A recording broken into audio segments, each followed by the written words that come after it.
салом алайкум дӯстони азиз, хуш омадед ба канали Шермардон. Ба ҳамаи шумо маслиҳат медиҳем ки дар канали мо обуна шавед ва дар видео лайк монед. И амали шумо мода мотиватсия метавад ки боз ҳам беҳтарин хабарҳоро аз ҷаҳони ММА пешкашатон кунем. Оливейра Ҳабибро ба бой даъват намуд. Чарлз Оливейра дар бораи Ҳабиб фикрша гуфт. Ёдовар мешавем ки ӯ 1-2 ҳафта пеш барои камарбанд бо Майкл Чендлер муҳориба карда буд. бисёр одамон ба ман гуфтанд ки пас аз ҷанг бо Чендлер ман бояд ба Ҳабиб бо пӯшидани футболкаи мувофиқ ҳамла кунам ё дар охир дар бораи ӯ чизе бигӯям. Ҳабиб қаҳрамони бузург бо рекорди 29-0 буда сазовори эҳтироми ҷаҳон низ ҳаст, гуфт Оливейра.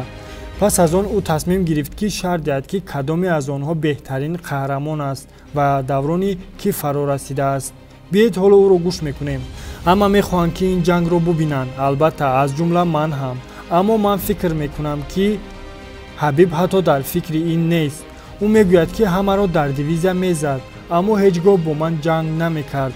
аз ин рӯ наметавонад бигӯяд ки ҳамаро задааст, вай маро назадааст. бале ӯ бо ҳар касе ки мубориза мебурд ғалаба мекард, аммо қаҳрамони нави UFC Чарлз Оливейра берун омада рақибонашро шикаст медиҳад. он чизе ки Ҳабиб то имрӯз кардааст 100% олиҷаноб буд. ман инро эҳтиром мекунам, аммо давраи нав оғоз ёфт, давраи Чарлз Оливейра, гуфт ӯ. инчунин тибқи баъзе овозаҳо Оливейра муборизаи навбатии худро бо ғолиби ҷуфти Макгрегор ва Парье баргузор мекунад. яъне маълум мешавад ки агар Конор Дастинро ғолиб кунад, пас ӯ муборизаи навбатии худро барои унвони қаҳрамонӣ сарф хоҳад кард.